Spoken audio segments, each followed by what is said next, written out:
போன வாரம் என்ன பார்க்க ஒரு மாணவர் வந்திருந்தாரு, என்னுடைய முன்னாள் மாணவர் வீரபாண்டியன். அந்த வீரபாண்டியன் பேர் இந்த 2003 ஆண்டு பத்திரிகைலாம் வந்தது. +2 தேர்வு முடிஞ்ச உடனே ஜியோகிராபியில முதல் மார்க் வாங்கினவர் வீரபாண்டியன் அப்படின்னு வந்ததுங்க. வீரபாண்டியன் ஒரு பேட்டி கொடுத்தான், எல்லாருக்கும் நெஞ்சே வெடிச்சு போயிடும்.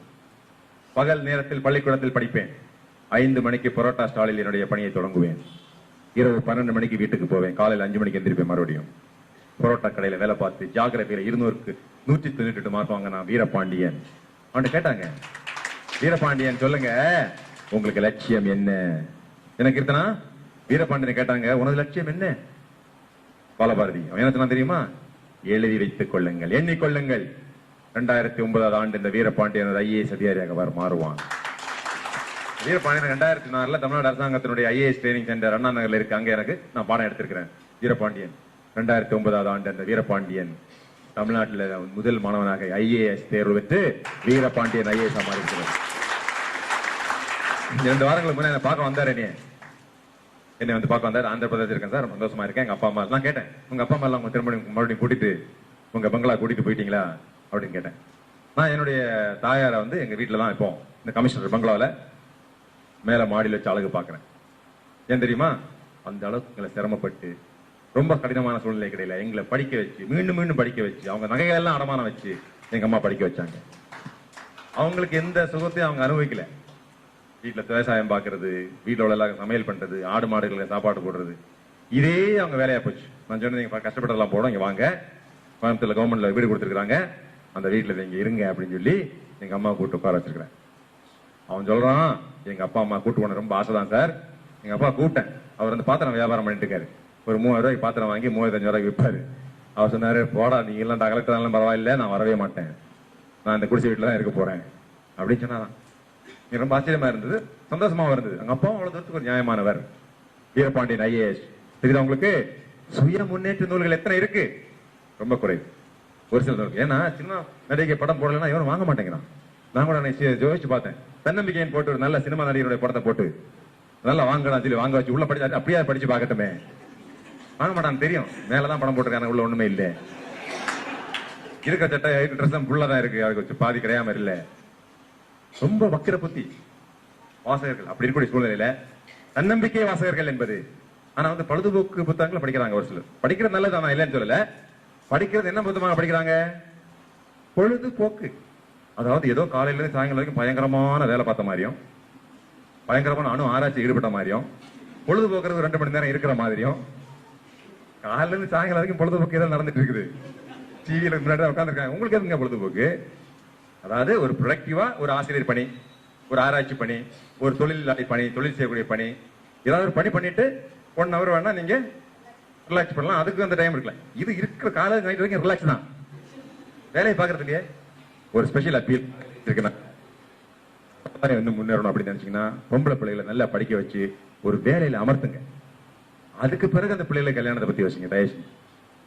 எனது அலுவலகத்தில் நான் போனேன்னா 50 மனுக்கள் வரும் ஒரு நாளைக்கு. அதுல மினிமம் ஒரு 5 மனுக்கள் என்ன தெரியுமா? கல்யாணம் ஆச்சு சார், 3 பிள்ளை பெத்து போட்டோம், கல்யாணம் பண்ணி 10வது மாதத்துல குழந்தை. அது இப்படிதான் எனக்கு புரிய மாட்டேங்குது. அதுக்கு 12 மாசம் அவன் வேற கல்யாணம் பண்ணிக்கிறான். அந்த பிள்ளைகளை அன்னைக்கு வெளியே போறேன், ஒரு ஸ்கூல் டீச்சர் வந்து ஒரு 5-6 பிள்ளைகளை கூட்டு வந்தாங்க. ஒரு 6-7 குழந்தைகள் இருக்கும். ஸ்கூல்ல ஏதாவது பிரச்சனை ஆச்சு போல் இருக்கு, அந்த ஓனர் வேலை வேணாம்னு சொல்லி பாரு நினைச்சு வந்தேன். நான் வெளியே போகும்போது அந்த பிள்ளை அவ உள்ள வர குழந்தைகள் அந்த ஆசிரியை, நீ ஆசிரியாமான்னு கேட்டேன். இல்ல சார். அப்ப இதெல்லாம் யாருங்க?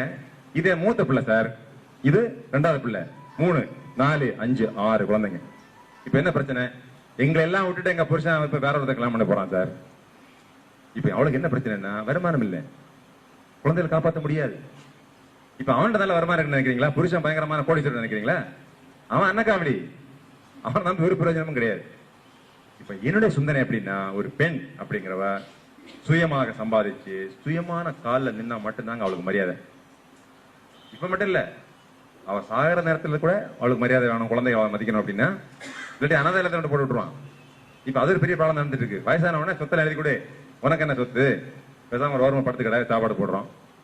ஆனா அந்த பெண்மணிக்கு சொத்து இல்லைன்னா மரியாதை கிடையாது. சோ சொந்தமாக பெண்களும் உழைச்சு அவங்களுக்கு ஒரு தனி மரியாதை வந்து தனி வருமானம் வேண்டும் என்பது மிக மிக மிக மிக அவசியம்.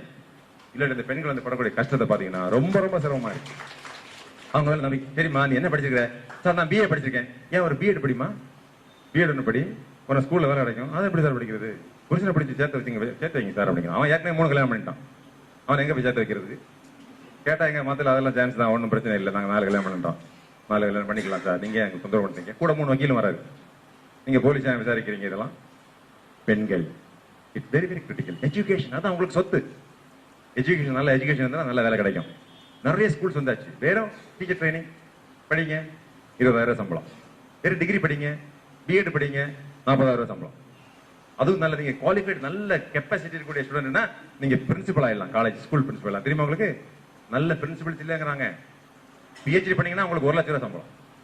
பிஹெச்டி பண்ணுங்க, காலேஜ்ல வேலை கொடுப்பாங்க, 3-4 வருஷம் 1 லட்ச ரூபா சம்பளம் கொடுக்குறாங்க. என்கிட்ட சொல்லுவாங்க, சார் நீங்க நிறைய ஸ்கூலுக்கு எல்லாம் போறீங்களா, நல்ல பிரின்சிபல் இருந்தாங்க சொல்லுங்க சார், 1 லேக் கொடுக்குறோம், செல்போன் கொடுக்குறோம், வீடு கொடுக்குறோம். இப்படி நிறைய வேலைகள் காத்துட்டு இருக்கு. எனக்கு இந்த சூழ்நிலை நீங்க சுய முன்னேற்றத்தை ஈடுபடணும். தன்னம்பிக்கை மாதிரி நானே படிச்சு பார்ப்பேன். சாதாரண சூழ்நிலையிலிருந்து, படிக்க முடியாத சூழ்நிலையிலிருந்து படிச்சு ஒரு பெரிய டாக்டர் ஆகி இன்னைக்கு கோயம்புத்தூர்ல லீடிங் சர்ஜனா இருக்காரு. தெரியுமா உங்களுக்கு? அவர் வரப்பட்டு போட்டிருந்தாங்க. சாதாரண சூழ்நிலை 10th ஃபெயில் அந்த மாதிரி ஒரு சூழ்நிலை. இன்னைக்கு லீடிங் சர்ஜன், அந்த இதுல லேப்ரோஸ்கோபிக் சர்ஜன். அவரை பத்தி ஒரு சாதாரணமா இருந்துட்டு ஒரு பெரிய தொழிலதிபரா இருக்காரு. ஒண்ணு இல்லாம இருந்து டாக்டர் அப்துல் கலாம் அவர்கள் எப்படிங்க வீட்டுல படிக்க வைக்கிறதோட வசதி கிடையாது, தெரியுமா உங்களுக்கு? அந்த மாதிரி சூழ்நிலையில படிச்சு அரசாங்க பள்ளிக்கூடத்துல தமிழ் மீடியத்துல படிச்சு இன்னைக்கு எல்லாம் பெற்றோர்கள் வந்து பெரிய ஸ்கூல்ல கூட சேர்க்க பாக்குறாங்க பிள்ளைங்க எல்லாம். இங்கிலீஷ் மீடியம் ஸ்கூல், அதுவும் பயங்கரமான ஃபீஸ். பயமா இருக்கு. ஃபீஸ் எல்லாம் கேட்டீங்கன்னா ஸ்கூல்ல உள்ள ஃபீஸ் அதெல்லாம் கொண்டு கட்டி இங்கிலீஷ் மீடியத்துல பிள்ளை படிக்கணும், தமிழ் மீடியத்துல படிச்சா கெட்டு போயிடும். நானே தமிழ் மீடியத்துல படிச்சேன், எனக்கு இங்கிலீஷ் தெரியாதா? நானே கவர்மெண்ட் ஸ்கூல்ல தாங்க படிச்சேன். எனக்கு என்ன குறவு? அதெல்லாம் முக்கியமே இல்லை, எங்க படிச்சாலும் உயரலாம். சுய முன்னேற்றம் அப்படிங்கிறது அது நூல்களை படிக்கணும், வாசிக்கணும். நல்ல புக் வந்திருக்கு. இங்கிலீஷ்ல நிறைய புக்ஸ் எல்லாம் வந்தாச்சு. நிறைய புக்ஸ் இருக்கு, அதெல்லாம் குழந்தைகள் படிக்கணும். The Law of Success, Napoleon Hill. சிறந்த புத்தகம் Law of Success. எங்கேயாவது வாய்ப்பு இருந்தா கண்டுபிடிங்க, படிங்க. Norman Vincent Peale, The Power of Positive Thinking. Norman Vincent Peale. Dale Carnegie, How to Influence People and Win Friends. How to Win Friends and Influence People. How to Banish Worry. அப்படின்னு புக்ல இருக்காரு.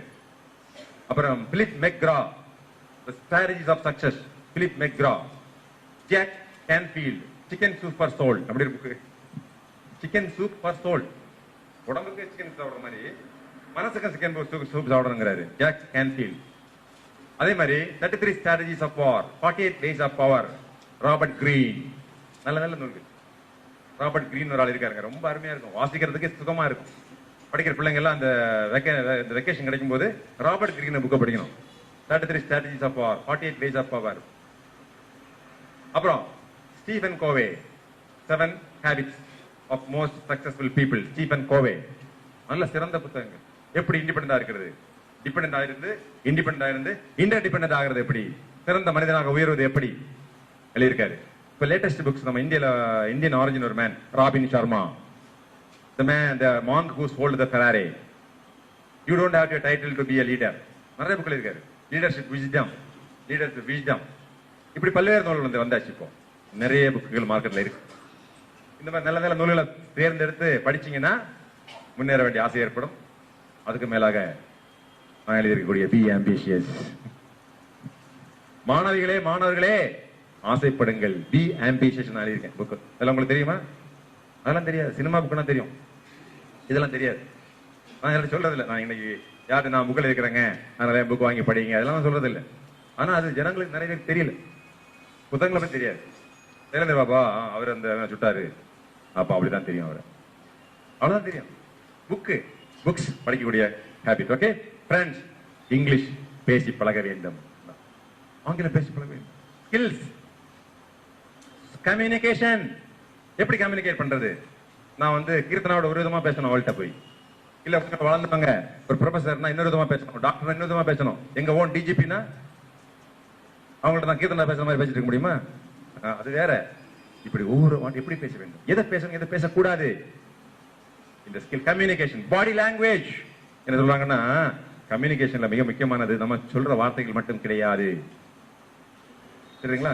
எனக்கு ரொம்ப தைரியம் இருக்குங்க அப்படின்னு கைகள் நடந்துச்சுன்னா, எனக்கெல்லாம் பாம்பெல்லாம் பார்த்து பயமே இல்லை அப்படின்னா அப்ப தெரிஞ்சு போச்சு எங்களுக்கு. பாடி லாங்குவேஜ் நாங்க இன்டர்வியூ கொடுப்போம். ஐஏஎஸ் ட்ரைனிங் போறவங்களுக்கு எல்லாம் இன்டர்வியூ பயிற்சி கொடுப்போம். எப்படி, how to say good morning sir, I am so and so, I am from Coimbatore, question கேட்டாங்கன்னா எப்படி பதில் சொல்றது? நம்ம பாடியே காட்டி கொடுத்துருங்க. பாடியே பேசும், உடம்பே பேசும். தெரியுது உங்களுக்கு? ஒரு ஆளை பார்க்கும் போதே சொல்லிடலாம், இவன் உண்மையிலே திருடனா இல்ல நல்லவன் தானா, இவனுக்கு உண்மையே நல்ல மனநிலை இருக்கா இல்ல உண்மையிலே பைத்தியக்காரன் தானா, உடம்பே காட்டி கொடுத்துரும். பாடி லாங்குவேஜ் தெரியுது உங்களுக்கு? அவன் சொல்றான் 80% of the communication is body language. நம்ம பாடி நம்ம பேசுறதை விட நம்ம உடம்பு பேசிடும். அதை எப்படி வச்சுக்கிறது? என்ன மாதிரி ட்ரெஸ் போடுறது? நீட்டா ட்ரெஸ் பண்ணணும், ப்ராப்பர் ஹேர் கட் நல்லா பண்ணிருக்கணும். ட்ரெஸ் பண்ற விதம் நாங்கெல்லாம் சொல்லுவோம், ஈவன் பனியனே ஒழுங்கா புது பனியனா போடணும்னு சொல்லுவோம். ஐஏஎஸ் இன்டர்வியூ நான் சொல்லுவேன் அண்டர் கார்மெண்ட்ஸே ஒழுங்கா போடணும்னு சொல்லுவேன். ஒரு பையன் கேட்டாங்க, சார் அண்டர் கார்மெண்ட் பார்க்க போறாங்க, அதெல்லாம் அவங்களுக்கு எப்படி தெரியும்? அவங்களுக்கு தெரியாதுப்பா, ஆனா உனக்கு தெரியும். You know that you are wearing a dirty underwear. And the feeling that we are wearing a good dress, the feeling that we are a good people, the feeling, self feeling ரொம்ப முக்கியம். இறுதியாக friends, தன்னம்பிக்கை வளர்க்கக்கூடிய முயற்சியில் ஈடுபடணும்.